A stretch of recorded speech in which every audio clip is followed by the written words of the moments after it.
In today's video, I'm going to teach you how to create presets in Darktable. A preset in Darktable is simply a saved snapshot of a single module's settings, things like exposure, tone curve, or color balance, so you can reproduce a look quickly and consistently. This is perfect when you've dialed in an adjustment you love and want to reuse it without rebuilding it from scratch every time.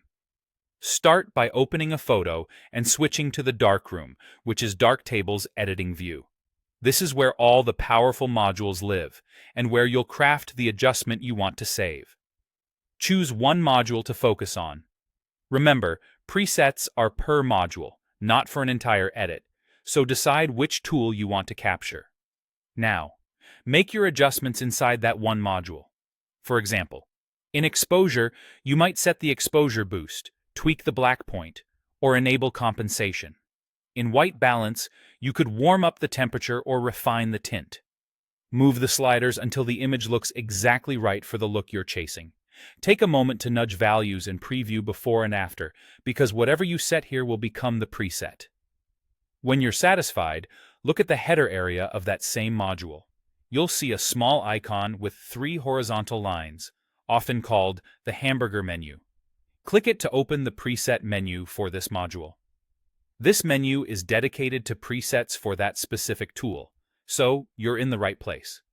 Choose the option to store a new preset. Darktable will prompt you to name it. Pick a name that's descriptive and easy to recall, like bright portrait, warm tone, or soft contrast.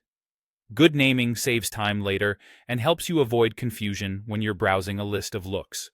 Once you confirm, Darktable saves the current settings from that module as a preset. That's all there is to it.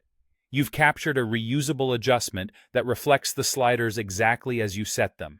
The next time you open this module, your preset will be available in its preset menu, ready whenever you need that same treatment.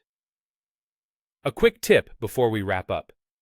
Keep presets specific and clean. Save only the settings you truly want to repeat, and keep names consistent so you can recognize them at a glance.